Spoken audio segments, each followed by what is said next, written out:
Wendy took a day off from the touring to do a performance piece at Franklin Furnace, a trendy New York Tribeca gallery which was attended by mobs of photographers and the usual downtown celebs, including Joey Ramone. I thought it was great, and I think the Plasmatics are a great band, and this is very wild. It reminds me a lot of the Whitney Museum, actually. In the meantime, Kiss had asked for Wendy and the Plasmatics to appear as special guest on their tour. Kiss wanted the controversial street edge that Wendy would bring, and for the Plasmatics, it was a chance to play in front of different audiences in different markets than they would ordinarily play, so the answer was yes, with the result that a lot of people were exposed to something they'd never seen.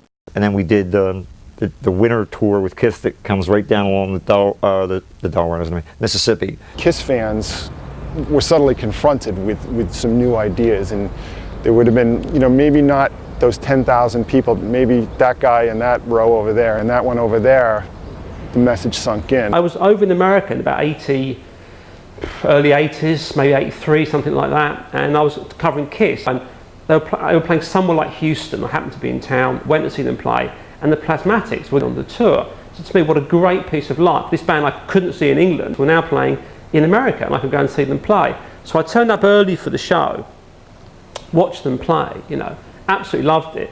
There was no car being blown up. I suspect Kiss had said that wasn't possible.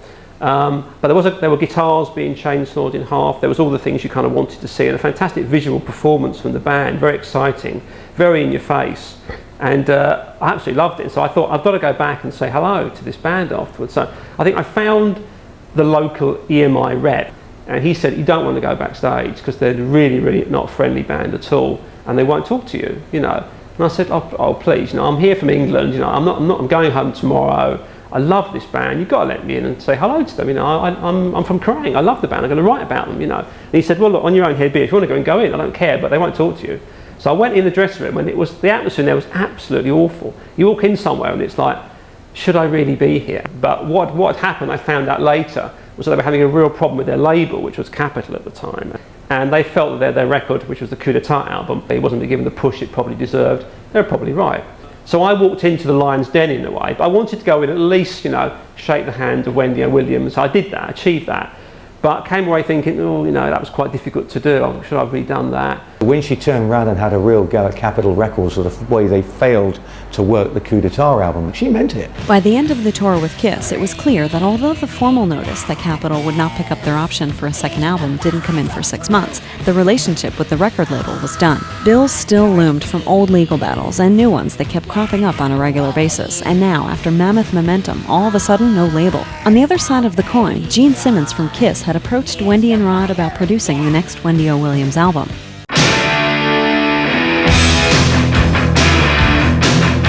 So as to avoid any wasted time on potential legal issues with Capitol, it was decided not to use the Plasmatics name on the record at all. It made no difference to Gene. In fact, he felt it would give him the freedom he wanted to add more new players to the album. Gene recognized that the band needed boosting in the lead guitar category. The original problems that could be previously covered with engineering edits and the second guitar had come to a head and caused serious difficulties during the recording of the more complex music of Coup d'etat. Although the album was called a solo album, this was really a change in name only.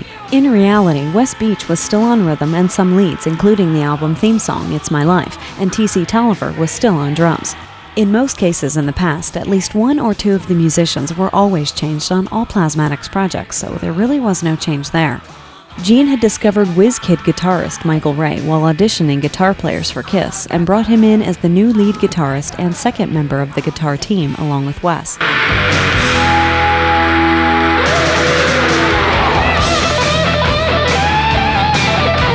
Michael Ray was a total technical guitarist. He's a brilliant guitar player, a brilliant songwriter. With legal bills looming and having been dropped by a major label, it was remarkable how upbeat the project was. Actually, there was a huge sense of freedom. The idea that Wendy, pretty much anti-corporate everything, would find a home on a major corporate label had to have been a hallucination. In addition to adding Michael Ray, Gene pulled in the talents of Ace Frehley, who hadn't played with Kiss since leaving the band years before, as well as Paul Stanley and Kiss drummer Eric Carr, who did one song. Gene played bass under the pseudonym of Reginald Van Helsing. Wes Beach and I, we recorded the main tracks. It was just us. No bass player, no nothing, just Wes and I. We did the whole thing, And the rest of the guys, Ace Frehley, Eric Carr, and Gene and Paul, they came and laid their tracks later. Part of the goal was to provide space for Wendy's vocals, which was done with the open drum sounds on a lot of the tracks. May go right, may go wrong. I may sing a different song.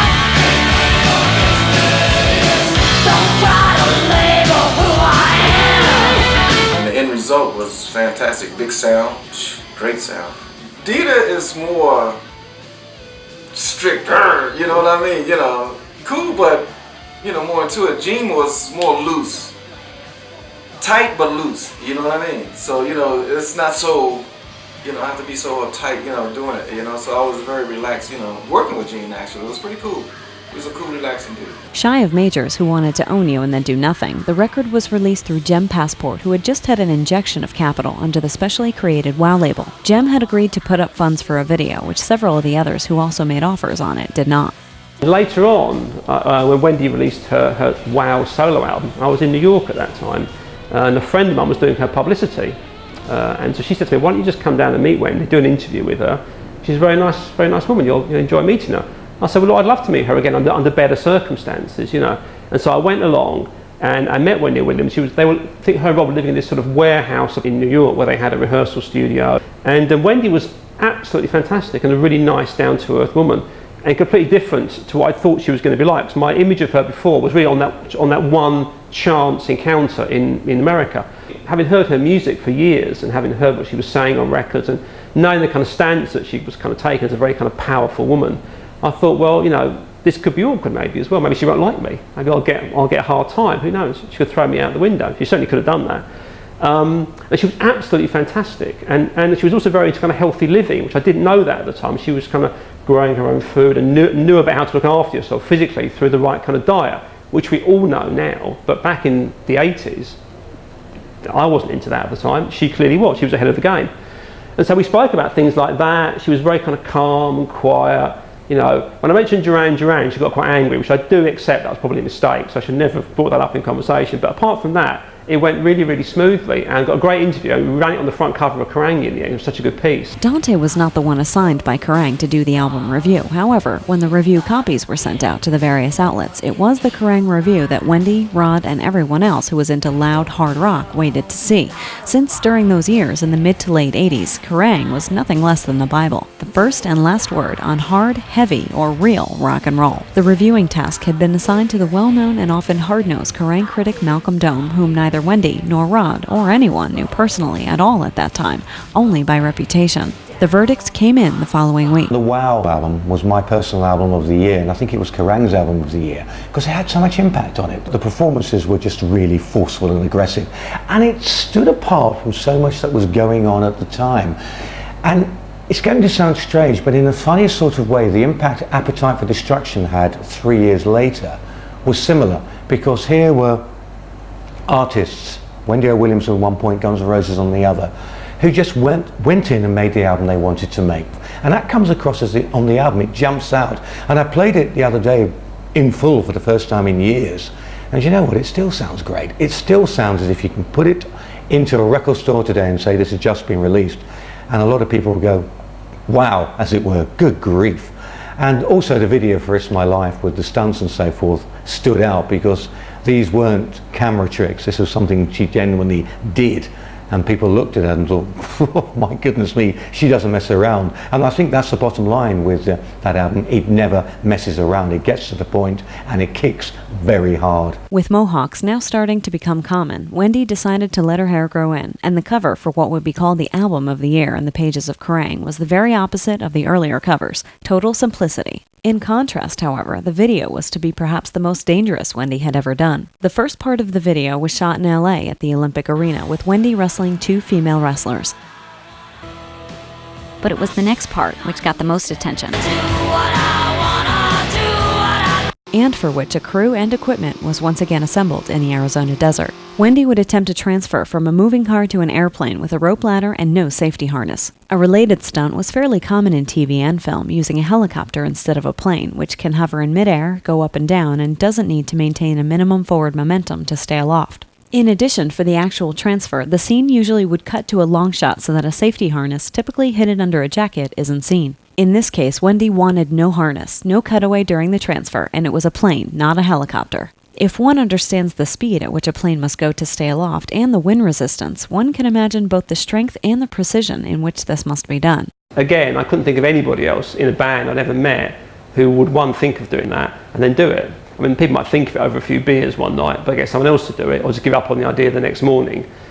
Or tell the record company and they would say, we're not paying for that, because they made it happen, because they believed in it. You know, there must be loads of obstacles to doing that. I mean, insurance, money, you know, organisation, logistics. How do you do something like that? But they pulled it off, and I just think that was an incredible thing to do. I mean, to go on the line like that, to make a point in a video and to entertain people in the video, and to do something actually genuinely daring and exciting for your audience in a way. I think that was an amazing achievement, and there were many of those in the course of Wendy's and the Plasmatics career. The heat in the desert that day made it that much more dangerous and difficult to get lift for the plane.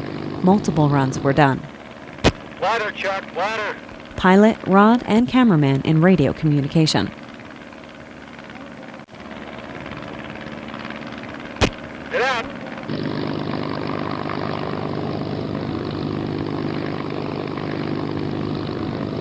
Finally, the ladder landed in just the right place for Wendy to grab it and hold onto it. Everyone held their breath for the next 8 minutes while she held onto the ladder, and the driverless car careened off a cliff and exploded while Wendy was able to climb up into the plane. When the pilot Chuck radioed the ground that Wendy was safe in the plane, the cheers and sighs of relief went up from the ground. The car-to-airplane transfer was reported in People magazine, Entertainment Tonight, and multiple other mass media outlets.